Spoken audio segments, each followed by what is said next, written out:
Today on Sugar Spun Run, I'll be showing you how to make my favorite coffee cake. Hey Sugar Spun Bakers, Sam here, and today I am so excited to be sharing another carefully tested, well-researched, and perfected recipe. Today's recipe is actually an old favorite of mine. It was so carefully developed years ago. It has a nice, dense, but super soft and melt in your mouth crumb, a beautiful cinnamon sugar ripple, and an incredible streusel topping. The recipe remains exactly as it was when I first developed it because it's pretty much perfect in my opinion, but the video needed a reshoot, a little bit of a facelift, so here we are. Let's go ahead and get started. First thing you want to do is preheat your oven to 350 degrees Fahrenheit. Next, in a large mixing bowl, we're going to combine 1/2 cup of softened unsalted butter with 1 8-ounce brick of softened cream cheese. While today's recipe could absolutely be made in your stand mixer, today I am just going to be using my electric hand mixer. We'll cream together the butter and cream cheese until it is smooth and well combined.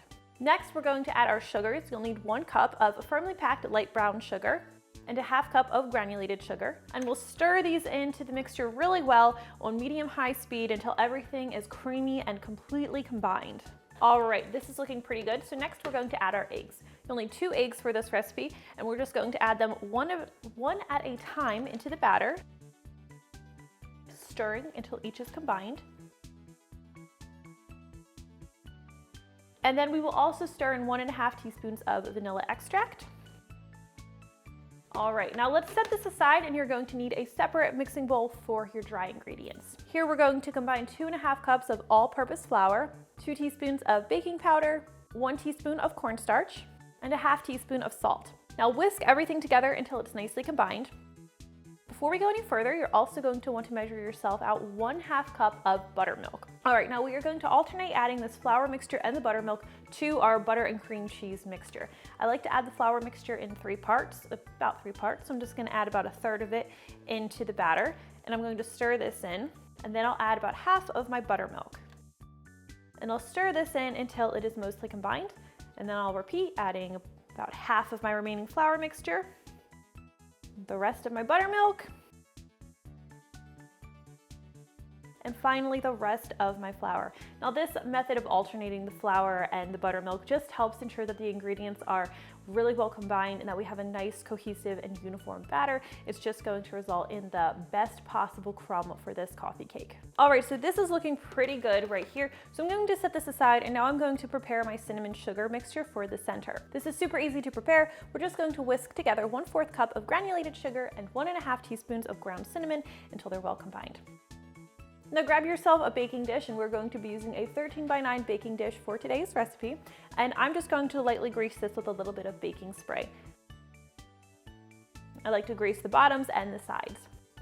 Now we are going to portion just 1/2 of our batter into this baking pan, and we're going to spread it to be a nice even layer. And this is a pretty thick, sticky batter. It's supposed to be.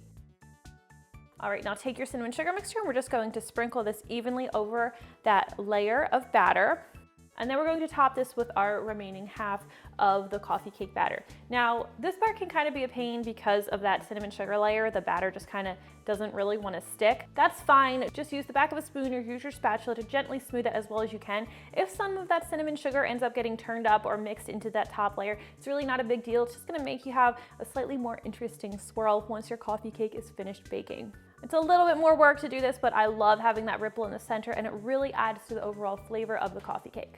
All right, now set this aside, and we are going to make our rich, delicious, crumbly streusel topping. This is super simple to make thanks to my method of using melted butter rather than using cold butter and a pastry cutter. So as you can see, I have some butter melted here. This is 10 tablespoons of melted, unsalted butter, and it should not be too hot. It shouldn't even be warm to the touch. Melted this about 10 minutes ago. It's had a little bit of time to cool. I'm gonna let it cool just a little bit more while I whisk together or mix together the rest of my streusel ingredients. Now in this bowl, I'm going to combine 1 1/3 cups of all-purpose flour, 1 cup plus the 2 tablespoons of firmly packed light brown sugar, 3 tablespoons of granulated sugar, 4½ teaspoons of ground cinnamon, and just a 1/4 teaspoon of salt. And we'll stir all these ingredients together until they're nicely combined. I just like to use a fork to do this.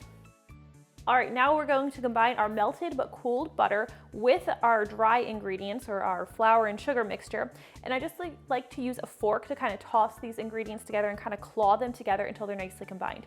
You don't want to stir everything really well like if you were making a cookie dough or a cake batter, because if you do, you're going to end up with a paste. Also, if you use butter that's too warm or even hot, you're going to end up with an oily paste-like mixture. So it's key that the butter not be too warm and that you just kind of use this method for sort of tossing everything together so you get a nice crumbly and almost sandy-like mixture. All right, this is looking pretty good, so now I'm just going to use my hands to evenly scatter the streusel over the top of my coffee cake. All right, now this will go into our 350° Fahrenheit preheated oven, where it's going to need to bake for 40 to 50 minutes or until a toothpick inserted in the center comes out clean or with a few moist crumbs. It is so important that whatever you do not overbake your coffee cake, or that will make it dry, dense, and crumbly. If your coffee cake comes out like that, I can guarantee you it was baked just a couple minutes too long, so keep an eye on it and use the toothpick test to tell if it's finished baking. Now, while that's cooling, I like to whisk together an optional but nice, sweet, and simple glaze. We're just going to whisk together 1/2 cup of powdered sugar with about 2 to 3 teaspoons of whole milk. I just add the milk a bit at a time until everything comes together and I have a nice, smooth glaze.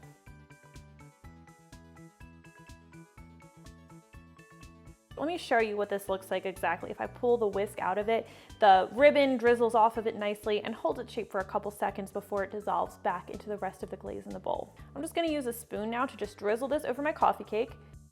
And if you do this while your coffee cake's warm, the glaze is going to melt into a little bit. This coffee cake's been cooling for about 15 minutes, so the glaze will hold its shape a little bit better. All right, that's looking pretty good. So all that's left to do now is dig in. Let's cut myself a nice big slice of this.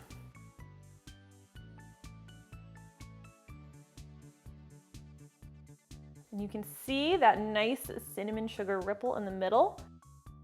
And that is how you make my all-time favorite coffee cake. I seriously am so excited for you to try this coffee cake if you haven't already, because I know so many of you have and already love it. If you try this one out, please let me know what you think. I always love hearing from you. Thank you guys so much for watching, and I'll see you next time.